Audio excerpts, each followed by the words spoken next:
नमस्कार दोस्तों, स्वागत है आपके अपने YouTube चैनल आइडियल अड्डा में। दोस्तों, आज की इस वीडियो में बात करेंगे प्रधानमंत्री आवास योजना ग्रामीण। इससे संबंधित महत्वपूर्ण प्रश्नों के बारे में। यहाँ से आपको 2 से 3 प्रश्न देखने को मिलेगा जीविका भर्ती एग्जाम में। तो आइए शुरू करते हैं। आज का पहला प्रश्न है, प्रधानमंत्री आवास योजना ग्रामीण PMAYG, इसका शॉर्ट नाम है PMAYG, को किस वर्ष लॉन्च किया गया था? इसका सही आंसर रहेगा ऑप्शन नंबर बी 2016 में। इसका सही आंसर है ऑप्शन नंबर बी 2016 में। PMAYG को 20 नवंबर 2016 को भारत सरकार के ग्रामीण विकास मंत्रालय द्वारा लॉन्च किया गया। क्वेश्चन पूछा जा सकता है चेंज करके भी कि PMAYG को किस मंत्रालय द्वारा शुरू किया गया? तो ग्रामीण विकास मंत्रालय द्वारा। कब शुरू किया गया? तो 20 नवंबर 2016 को।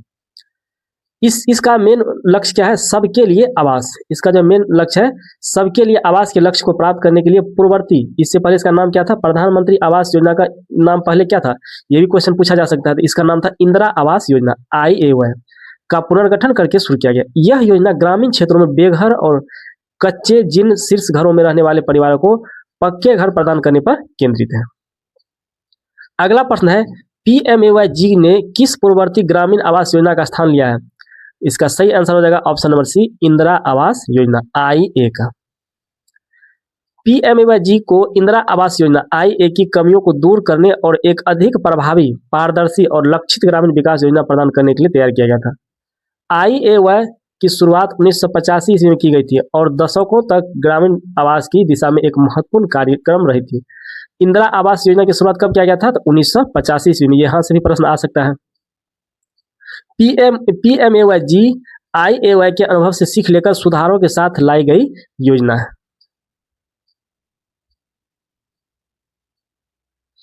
अगला प्रश्न है, PMAYG के तहत मैदानी क्षेत्रों में प्रति यूनिट मकान निर्माण के लिए कितनी वित्तीय सहायता प्रदान की जाती है?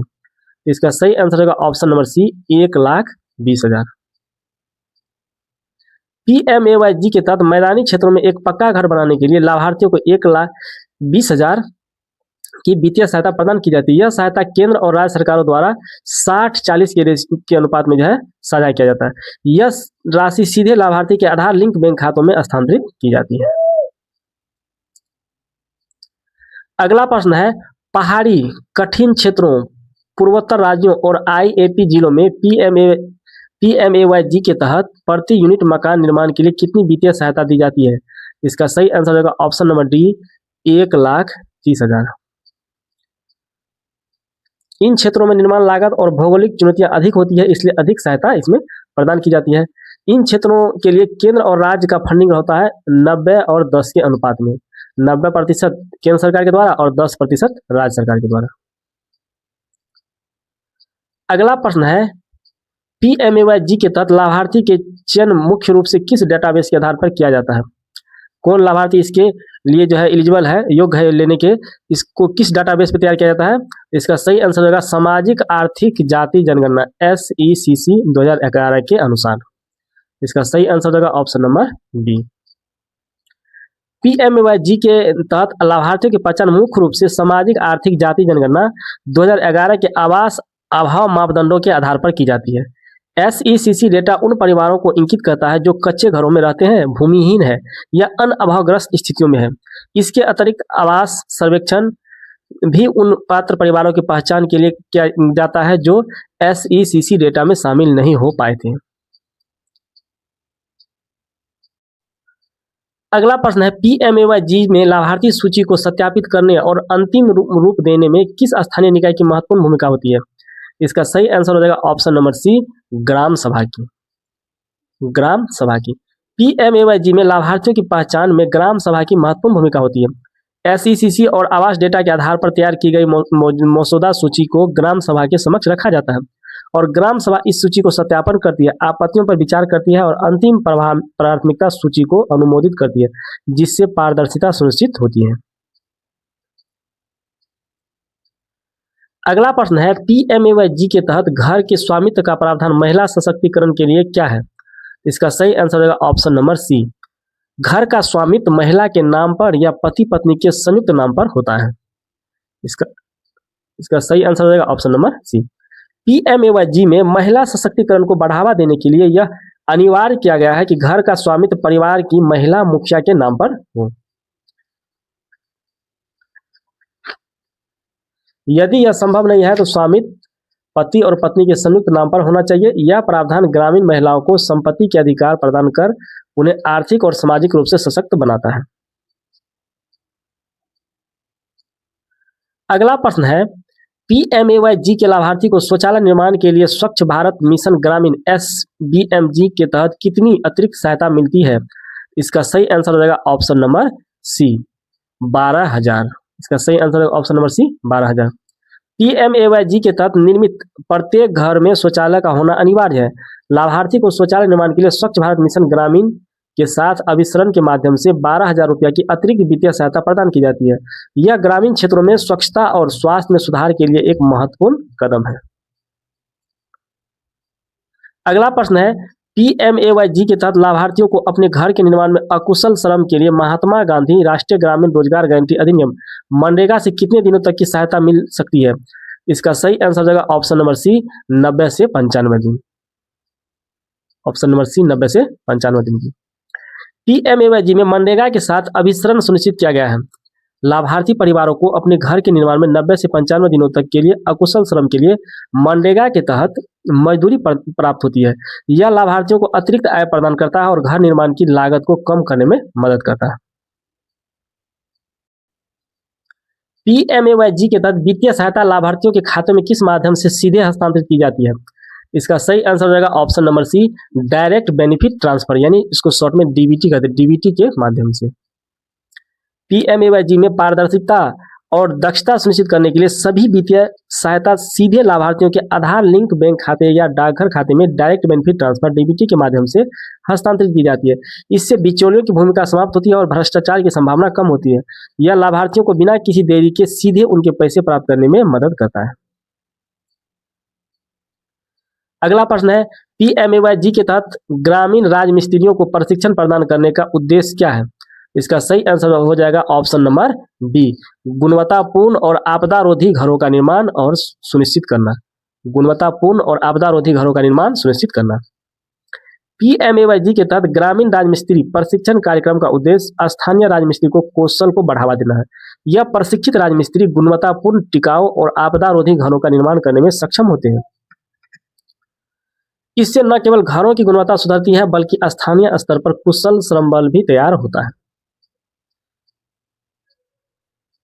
अगला प्रश्न है, पीएमएवाई योजना के तहत एक पक्के घर का न्यूनतम क्षेत्रफल कितना निर्धारित किया गया है? तो न्यूनतम क्षेत्रफल कितना है? तो इसका सही आंसर होगा 25 वर्ग मीटर। इसका सही आंसर होगा ऑप्शन नंबर सी, 25 वर्ग मीटर। इस क्षेत्रफल में खाना पकाने के लिए एक समर्पित स्वच्छ क्षेत्र भी शामिल होता है। यह सुनिश्चित करता है कि निर्मित घर परिवार के रहने योग्य और स्वास्थ्यकर हो।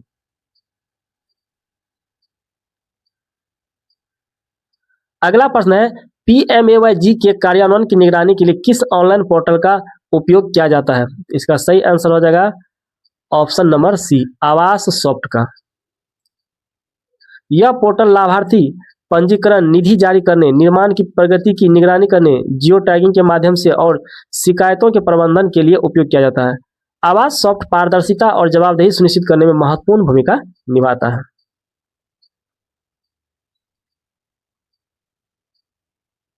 अगला प्रश्न है, पीएमएवाई में केंद्र और राज्य सरकारों के बीच फंडिंग का अनुपात पूर्वोत्तर राज्यों और हिमालय राज्यों के लिए क्या है? इसका सही आंसर हो जाएगा ऑप्शन नंबर डी, 90:10। पूर्वोत्तर राज्यों और हिमालय क्षेत्र जैसे उत्तराखंड, हिमाचल प्रदेश, जम्मू कश्मीर, लद्दाख के लिए पीएमएवाई का फंडिंग पैटर्न 90:10 है, यानी 90% जो है इसमें केंद्र सरकार और राज्य सरकार का 10% लागत रहता है। यह इन क्षेत्रों की विशेष भौगोलिक विकासात्मक चुनौतियों की ध्यान में रखते हुए किया गया है। अगला प्रश्न है, पीएमएवाई के तहत लाभार्थियों को 70,000 रुपये तक का ऋण किस रियायती ब्याज दर पर प्राप्त करने की सुविधा है? इसका सही आंसर हो जाएगा ऑप्शन नंबर सी, 3% तक सब्सिडी। इसमें 3% तक सब्सिडी दिया जाता है। पीएमएवाई के तहत लाभार्थी यदि चाहे तो अपने घर के निर्माण के लिए अतिरिक्त वित्तीय सहायता के रूप में 70,000 रुपया तक का ऋण रियायती ब्याज दर पर प्राप्त कर सकते हैं। इस ऋण पर 3% तक ब्याज सब्सिडी का प्रावधान है। यह उन लाभार्थियों के लिए फायदेमंद है जिन्हें घर पूरा करने के लिए अतिरिक्त पूंजी की आवश्यकता होती है। अगला प्रश्न है, PMAY-G का मुख्य उद्देश्य किस वर्ष तक सभी के लिए आवास के लक्ष्य को प्राप्त करना था? मूल लक्ष्य जिसे बाद में बढ़ाया गया। इसका सही आंसर हो जाएगा ऑप्शन नंबर बी, 2022 तक। PMAY-G का मूल लक्ष्य मार्च 2022 तक ग्रामीण क्षेत्रों में सभी के लिए आवास प्राप्त करना था। हालांकि विभिन्न चुनौतियों और कोविड-19 महामारी के कारण इस लक्ष्य को बाद में दिसंबर 2024 तक बढ़ा दिया गया। योजना के माध्यम से लाखों घरों का निर्माण हुआ और प्रक्रिया अभी भी जारी है। अगला प्रश्न है, PMAY-G के तहत घरों के निर्माण की प्रगति के निर्माण के लिए किस तकनीक का उपयोग किया जाता है? तो इसका सही आंसर हो जाएगा option number C, geo tagging. Geo tagging पद्धति का। PMAY-G में पारदर्शिता और वास्तविक समय की प्रगति निगरानी के लिए जियो टैगिंग का व्यापक रूप से उपयोग किया जाता है। घर के निर्माण के विभिन्न चरणों जैसे नींव, लिंटेल स्तर और पूरे होने पर और जियो टैग की गई तस्वीरें ली जाती है और आवास सब पोर्टल पर अपलोड की जाती है। यह सुनिश्चित करता है कि फंड का उपयोग सही ढंग से और निर्धारित उद्देश्यों के लिए किया जाता है। अगला प्रश्न है, PMAY-G का कौन सा अभिसरण घटक लाभार्थियों को मुफ्त LPG कनेक्शन प्रदान करती है? इसका सही आंसर हो जाएगा ऑप्शन नंबर सी, प्रधानमंत्री उज्ज्वला योजना। प्रधानमंत्री उज्ज्वला योजना PMUY के साथ अभिसरण के तहत PMAY-G के पात्र लाभार्थियों को मुफ्त LPG कनेक्शन प्रदान किया जाता है। यह स्वच्छ खाना पकाने के लिए ईंधन तक पहुंच सुनिश्चित करता है और महिलाओं के स्वास्थ्य में सुधार करता है। अगला प्रश्न है, PMAY-G के तहत ग्रामीण क्षेत्रों में बेघर परिवारों के अलावा और किन परिवारों को लक्षित किया जाता है? इसका सही आंसर हो जाएगा ऑप्शन नंबर बी, कच्चे और जीर्ण शीर्ण घरों में रहने वाले परिवार को। इसका सही आंसर हो जाएगा ऑप्शन नंबर बी। यह उन परिवारों को भी लक्षित करता है जो अभी भी कच्चे यानी कच्ची दीवारों, छत या जीर्ण शीर्ण यानी खराब स्थिति वाले घरों में रह रहे हैं। योजना का उद्देश्य इन परिवारों को बुनियादी सुविधाओं के साथ सुरक्षित और टिकाऊ पक्के घर प्रदान कर उनके जीवन स्तर में सुधार लाना है। अगला प्रश्न है, PMAY-G के तहत ग्राम सभा की भूमिका के संबंध में निम्नलिखित में से कौन सा कथन सत्य है? इसका सही आंसर हो जाएगा ऑप्शन नंबर सी, ग्राम सभा SECC डेटा को सत्यापित करती है और प्राथमिकता सूची को अनुमोदित करती है। इसका सही आंसर हो जाएगा ऑप्शन नंबर सी। ग्राम सभा सामाजिक आर्थिक जाति जनगणना यानी SECC डेटा से तैयार की गई लाभार्थियों की मसौदा सूची को समीक्षा और सत्यापन करती है। इसके बाद ग्राम सभा प्राप्त आपत्तियों और सुझावों पर विचार करने के लिए बाद लाभार्थियों की अंतिम प्राथमिकता सूची को अनुमोदित करती है। तो आज का प्रश्न कैसा लगा, लाइक कमेंट करके बताएं। यदि आप इस चैनल पर नए हैं तो चैनल को सब्सक्राइब कर लें, वीडियो को अधिक से अधिक दोस्तों के साथ शेयर करें। अब मिलते हैं अगले वीडियो में। Thanks for watching.